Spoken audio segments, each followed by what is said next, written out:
మోకాళ్ళ నొప్పులు, disc problems లాంటి అన్ని సమస్యలకు సంప్రదించండి Homeocare international world class homeopathy 9001175550.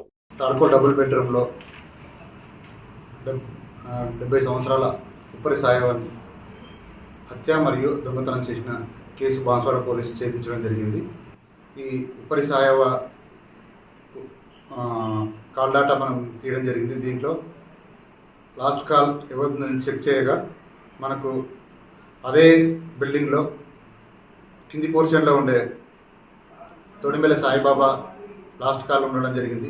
దీంట్లో అతనిపై మాకు అనుమానం ఏర్పడింది. అందుకొని తాడ్కో చౌరస్తాలో అతను పట్టుకొని ఇంట్రాగేట్ చేయడంతో అతను అసలు విషయం చెప్పడం జరిగింది. అతను ఏం చేయకుండా ఖాళీగా తిరుగుతూ ఉంటాడు. దీంట్లోనే అతనికి ఆన్లైన్ బెట్టింగ్ అలవాటైంది. ఈ ఆన్లైన్ బెట్టింగ్లో అతను ఒక 3 ఏళ్ళ నుంచి ఆడుతూ 16 లక్షల వరకు నష్టపోయాడు. చాలామంది దగ్గర అప్పులు కూడా చేయడం జరిగింది. ఈ అప్పులు తీర్చలేక, అప్పుల వాళ్ళ బాధ తట్టుకోలేక ఒకదాని తర్వాత ఒకటి తప్పులు చేయడం జరుగుతూ ఉంది. ఒకటే ఉంటుంది, ఈమె చంపినా ఎవరు అడిగే వాళ్ళు ఉండరు కాబట్టి ఈమె దగ్గర ఇంకో 20,000 కూడా తీసుకున్నాను.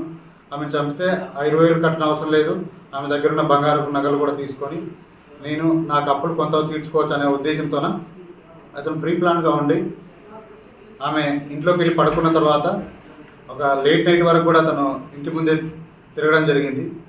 12:30 ఆ టైంలో ఆ ప్రాంతంలో ఆమెకు ఫోన్ చేసి, అవ్వ నా ఇంట్లో ఎవరు డోర్ ఓపెన్ చేయట్లేదు కాబట్టి ఈరోజు నీ దగ్గరే పడుకుంటానని చెప్పి ఆమెను డోర్ ఓపెన్ చేయమని చెప్పడం జరిగింది. దాంతో ఆమె లోపల గొల్లం పెట్టుకొని ఉంది. ఎవరిని అంత ఈజీగా నమ్మదు ఆమె కూడా.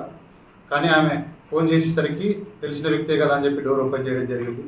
దాంతో ఈ నిందితుడు ఎవరైతే ఉన్నారో సాయిబాబా ఇంట్లోకి వెళ్ళడం జరిగింది. ఆమెతో పాటు ఇంకో పక్కన ఒక షాప్ వేసుకొని పడుకోవడం జరిగింది. అర్ధరాత్రి 12:30కి వెళ్ళి దాని తర్వాత ఒక 3:30 గంటలు వెయిట్ చేశాడు. ఆల్మోస్ట్ ఉదయం అందాజ ఒక 4 గంటల సమయంలో అతనికి ఆమె గాఢ నిద్రపోతుందని చెప్పి తెలుసుకొని, అంతకుముందే తను ప్రీ ప్లాన్ ఉన్నాడు కాబట్టి ఇంట్లో నుంచి కూరగాయలు కట్ చేసి ఒక కత్తి తీసుకొని తన లోయర్లో పెట్టుకొని వచ్చాడు. ఆ కత్తి బయటకు తీసి ఫస్ట్ తన పొట్ట పైన పొడవడం జరిగింది. ఆమె గట్టిగా అరిచేసరికి తన మూతిపై తన చేయి పెట్టేసి గొంతుని కట్ చేయడం జరిగింది.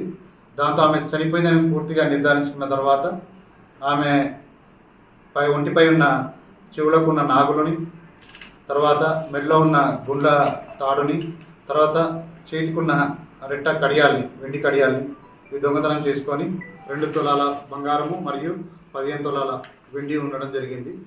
ఇతన్ని అరెస్ట్ చేసి ఈరోజు రిమాండ్కి తరలించడం జరుగుతుంది. మరిన్ని వీడియోస్ కోసం ఛానల్ ని సబ్స్క్రైబ్ చేయండి. లేటెస్ట్ అప్డేట్స్ కోసం వాట్సాప్ ఛానల్ ని ఫాలో చేయండి. అండ్ లింక్ డిస్క్రిప్షన్ లో ఉంది.